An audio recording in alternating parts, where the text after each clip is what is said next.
kasus dugaan korupsi dengan nilai 9,3 triliun pengadaannya dengan kerugian negara ditaksir antara 1,5 triliun hingga 2,5 triliun ya. Jadi memang selama ini saya nggak tertarik dengan kasus ini. Kenapa? Karena bagi saya awalnya Nadiem Makarim adalah salah satu yang saya favoritkan sebagai seorang talenta muda Indonesia yang berhasil ya menjadikan startup ya kan salah satu bisnis yang kemudian booming dan berkembang di Indonesia dari awal tahun 2018 hingga tahun 2020.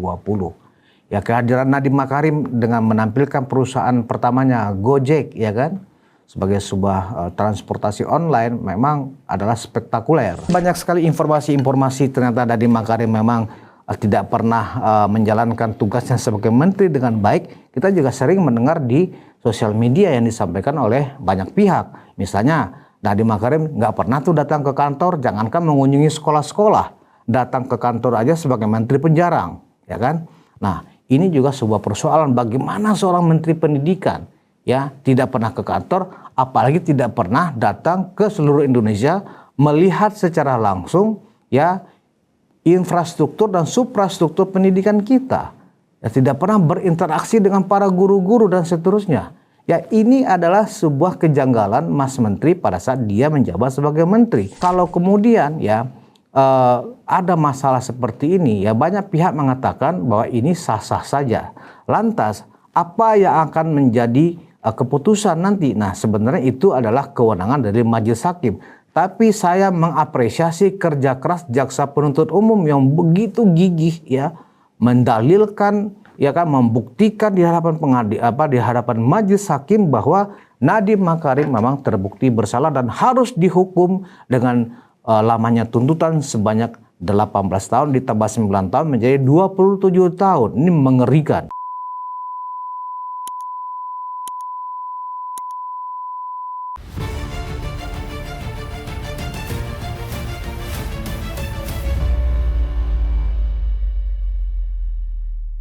Hai penonton Ruang Konsensus Anteki Indonesia dimanapun Anda berada. Kembali bersama saya Budius Ma'ruf Piliang, anak Solo Mulyono. Monolog Ruang Konsensus di akhir pekan ini ya Jumat 22 Mei kita akan mengupas tentang kasus yang sangat kontroversial. Tapi sebelumnya saya akan menyapa dulu dengan Assalamualaikum warahmatullahi wabarakatuh.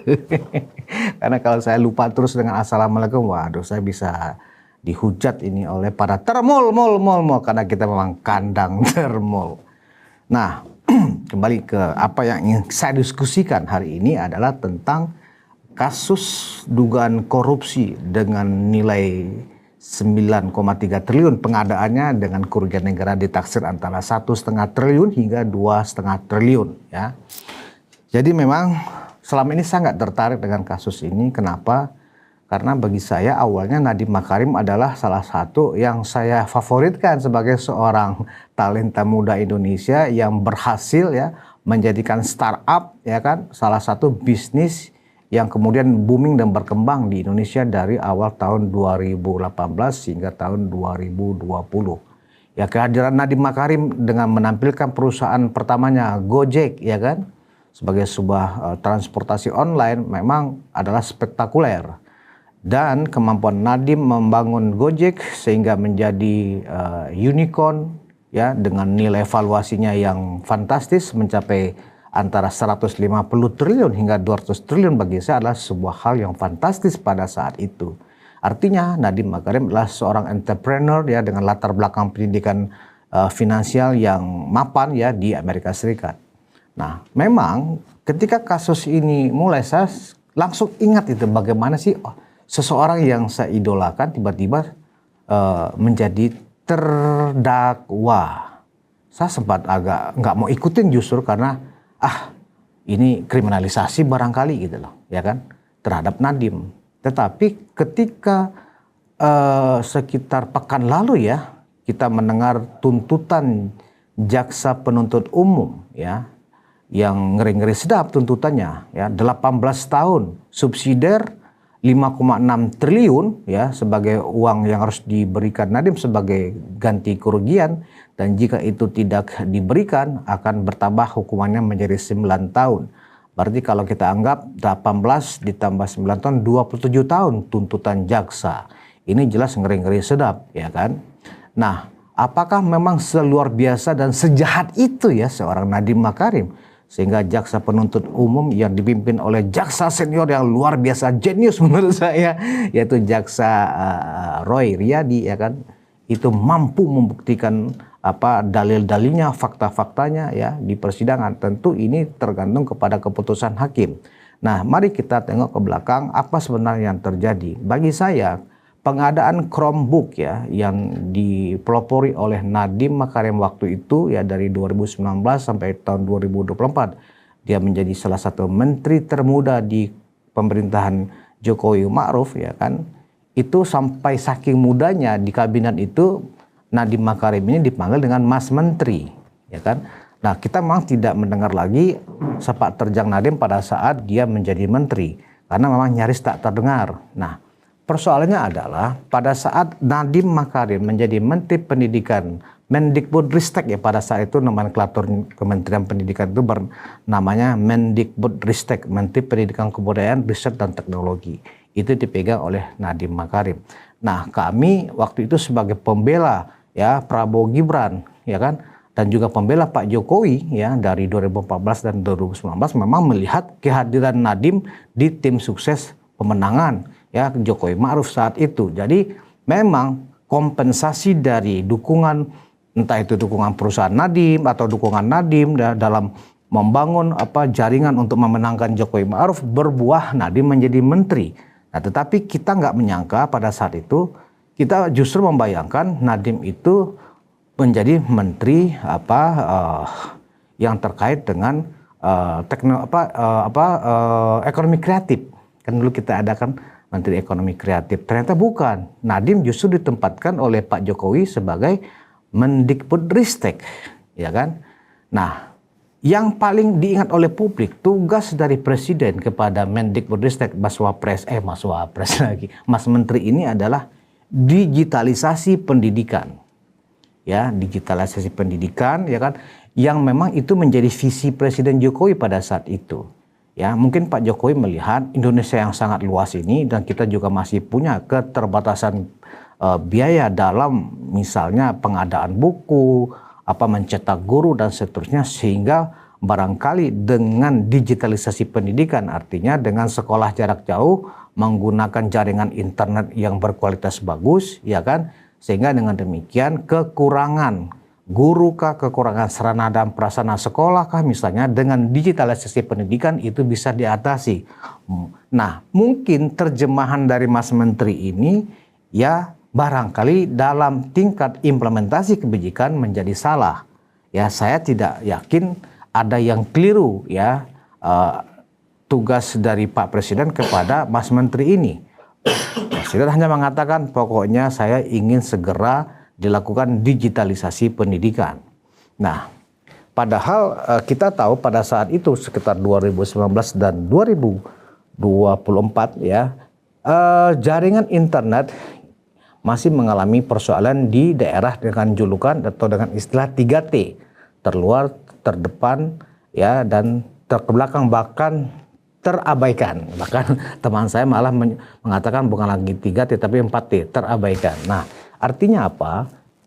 Indonesia sampai sekarang pun sebenarnya bukan hanya pada saat tahun 2019 atau tahun 2020 ya, ketersediaan jaringan internet masih belum merata ya, bahkan masih berbayar. Nah, inilah sebenarnya tantangan Mas Menteri pada saat itu ketika ingin mengimplementasikan digitalisasi pendidikan. Nah, jadi kemudian ternyata Nadiem Makarim ini menerjemahkan tugas dari Presiden itu dengan segera ya membuat sebuah terobosan, yaitu pengadaan laptop. Ya, saya tidak ingin mengurai apa persoalan hukumnya karena ini ruang konsensus bukan ruang hukum, ya kan. Teman-teman kalau ingin mendapatkan informasi apa fakta hukum, apa yang menyebabkan Nadiem dituntut setinggi itu oleh jaksa penuntut umum, teman-teman bisa mencari di kanal yang lain. Tetapi yang ingin saya jelaskan di sini adalah kenapa kemudian ya ini menjadi bermasalah, ya kan? Di mana letak kesalahannya? Nah, ternyata dari beberapa pengamatan saya, ya, dari literasi yang coba saya pelajari, ya, sebelum ini, ya, memang ada sebuah dugaan, ya, yang dibuktikan oleh jaksa penuntut umum memang telah terjadi ada mens reanya. Misalnya, ya, sebelum menjadi menteri, ya, Nadiem Makarim ini, ya, sudah membentuk sebuah percakapan di WhatsApp group yang justru membicarakan tentang pengadaan Chromebook ini, gitu loh. Nah, di sini mungkin unsur ada ditemukannya rencana untuk membeli Chromebook ini, ya, kemudian didalami jaksa sehingga menimbulkan fakta-fakta yang banyak sekali ditemukan ada kesengajaan memang dalam hal pengadaan. Lantas kenapa harus dengan Google? Ya kan, padahal Indonesia sebagian besar penggunaan laptopnya, ya, berbasiskan Microsoft Windows. Nah, justru disinilah kemudian terjadi kasus. Nah, yang menarik lagi adalah, ya, apa yang digeluti atau yang didalami oleh jaksa penuntut umum, ya, ini disampaikan begitu jelas, ya, oleh tim jaksa. Nah, sehingga yang terjadi saat ini adalah perang opini, ya, antara jaksa penuntut umum, ya, dengan tim Nadiem Makarim. Ini yang menjadi persoalan sekarang. Kalau kita melihat kenapa ini sangat heboh sekali, pro kontranya dalam sekali.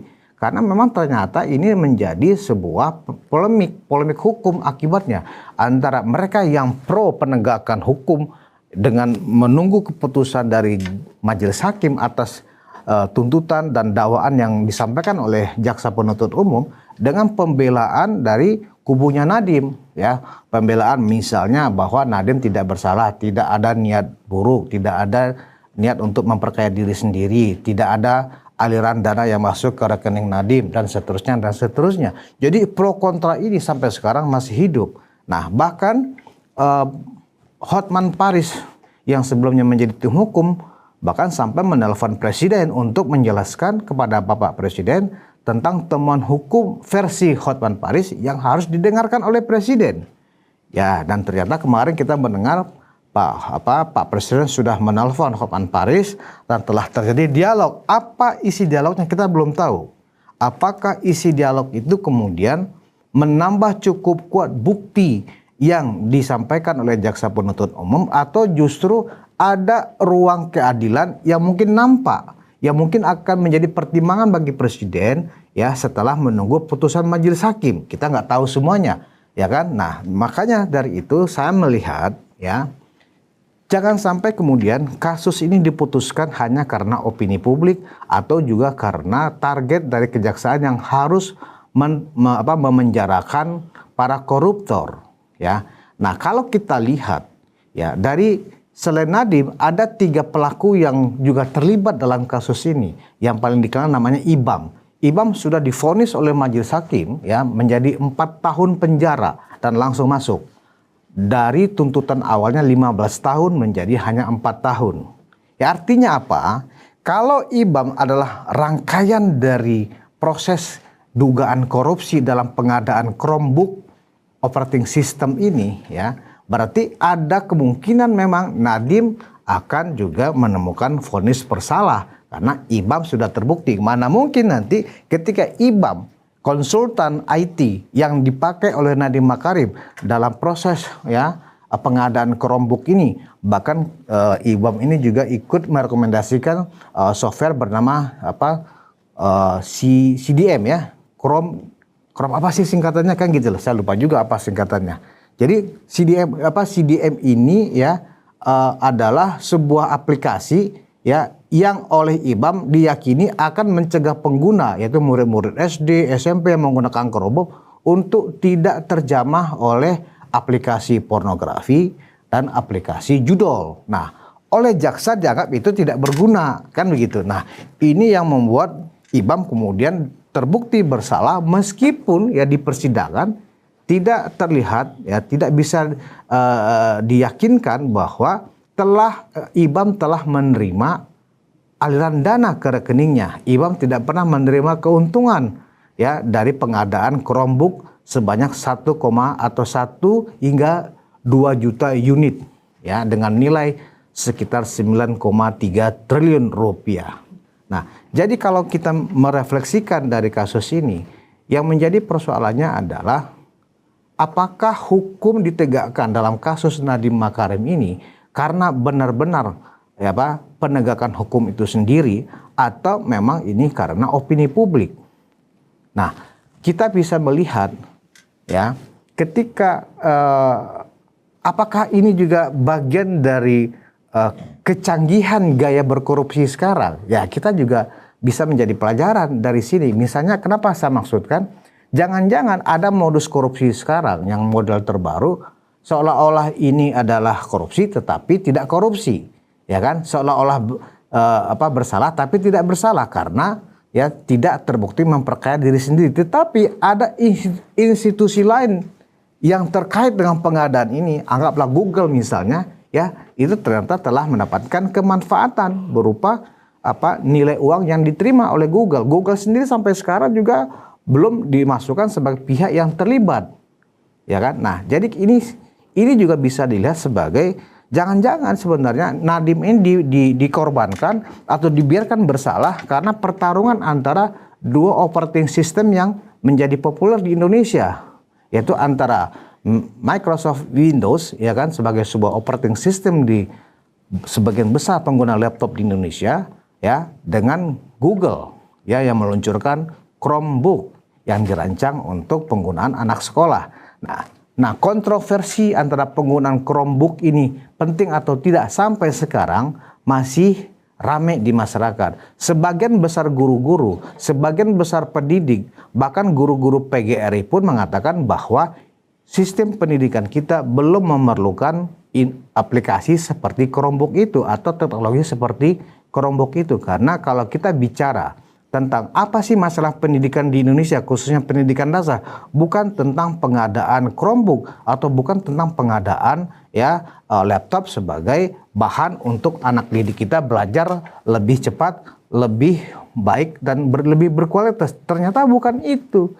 Bagi para pengurus PGRI, Persatuan Guru Republik Indonesia, persoalan pendidikan kita bukan tentang bagaimana kita memiliki sebuah sistem pendidikan yang bisa dilakukan lewat jalur internet atau lewat Zoom misalnya.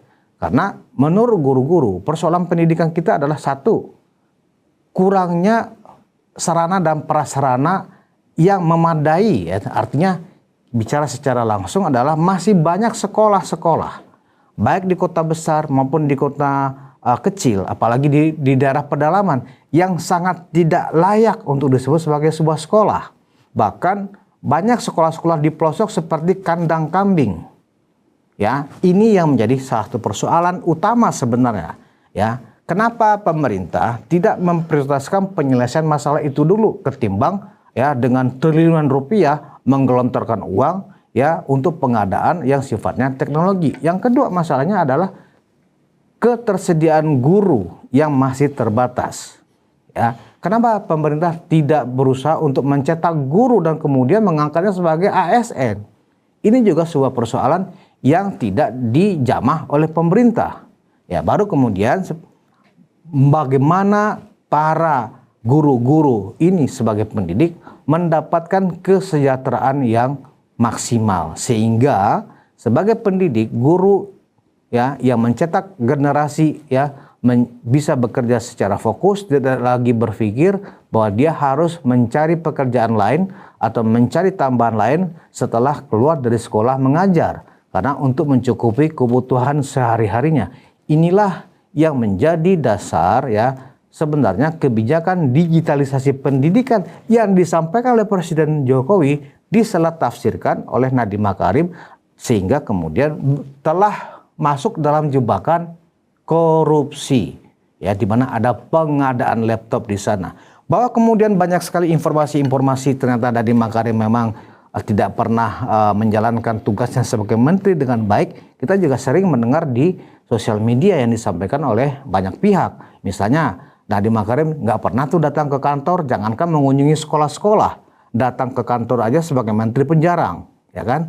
Nah, ini juga sebuah persoalan bagaimana seorang menteri pendidikan ya tidak pernah ke kantor, apalagi tidak pernah datang ke seluruh Indonesia melihat secara langsung ya infrastruktur dan suprastruktur pendidikan kita. Ya, tidak pernah berinteraksi dengan para guru-guru dan seterusnya.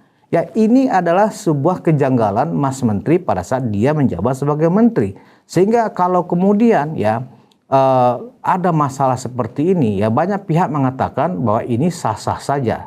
Lantas apa yang akan menjadi keputusan nanti? Nah, sebenarnya itu adalah kewenangan dari majelis hakim.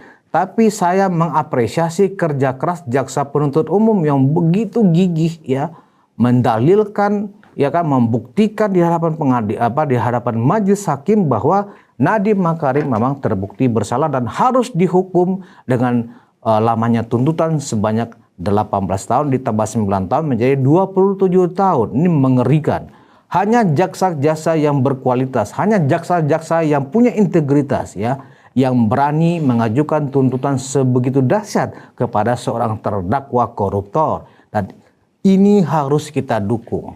Kita sebagai rakyat Indonesia di mana sekarang Presiden Prabowo ya dari awal sudah ingin membasmi praktik-praktik korupsi di banyak kelembagaan ya, harus kita dukung. Jadi jaksa Roy Riyadi dan kawan-kawan ini adalah seorang pejuang yang harus kita dukung. Kita harus mendukung jaksa Roy Riyadi ini sehingga ya keadilan dan kebenaran secara hukum ya dapat dicapai. Inilah sebenarnya harapan masyarakat. Bahwa kemudian ada kontroversi, mana ada keputusan di pengadilan itu bisa menyenangkan semua pihak. Itu sudah pasti. Tetapi kegigihan Jaksa Agung sekarang yang memerintahkan seluruh aparatnya di seluruh Indonesia untuk bekerja maksimal memberantas korupsi, menegakkan keadilan, itu saya pikir sudah terbukti.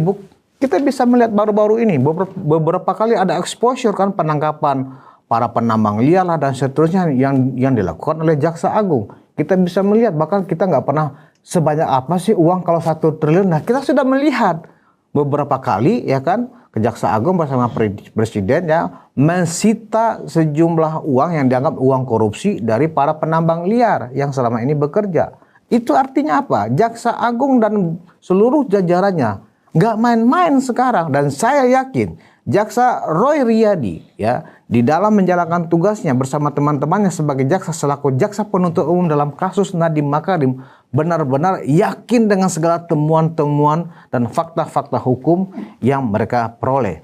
Dan karena itu ya diperkirakan keputusan untuk kasus ini sekitar akhir Juni ini ya atau awal Juli 2026 ini. Ya, kita tentu berharap ya, kita tidak mau juga mengintervensi keputusan majelis hakim ya kan. Tapi kalau dilihat dari IBAM sebagai timnya Nadiem dalam kasus pengadaan ini sudah terbukti bersalah dari tuntutannya 15 tahun dihukum oleh majelis hakim sebanyak 4 tahun penjara. Nah, apakah kemudian ya hakim kemudian juga memberikan putusan yang lebih kurang mendekati seperti yang diperoleh oleh IBAM. Dari tuntutan 27 tahun misalnya ya dapat diskon separohnya ya kan, misalnya menjadi 15 tahun penjara. Saya pikir 15 tahun penjara dengan nilai kerugian yang seperti ini ya memang harus dijalani oleh Nadiem Makarim. Ya, ini adalah sebuah pelajaran bagi kita bahwa seorang yang kita anggap perintis, pionir ketika membuka sebuah bisnis baru, membuka lapangan pekerjaan jutaan buat mitra-mitra ojek online, ternyata kesandung karena kasus korupsi. Ini adalah pelajaran bagi kita dan kita tetap mendukung jaksa-jaksa profesional di Kejaksaan Agung bekerja ya secara profesional tentunya. Terima kasih atas perhatian Anda dan kita jangan terjebak untuk berpolemik di dalam kasus ini ya, biarkan saja proses pengadilan berjalan, kita hanya memonitor ya, kita hanya menunggu keputusan majelis hakim. Kalau misalnya Nadiem Makarim divonis penjara, ya dia masih ada kesempatan untuk membela dirinya, dia bisa mengajukan banding di pengadilan tinggi sampai kasasi ke Mahkamah Agung. Pokoknya kita mengawal kasus ini hingga keadilan bisa ditemukan. Terima kasih atas perhatian Anda dan sebelum saya tutup, ya seperti biasa kita minum wedang jahe dulu di akhir pekan. Bismillahirrahmanirrahim. Sehat luar biasa, wedang jahe ala Pak Jokowi. Kita bertemu lagi di monolog ruang konsensus berikutnya. Wassalamualaikum warahmatullahi wabarakatuh.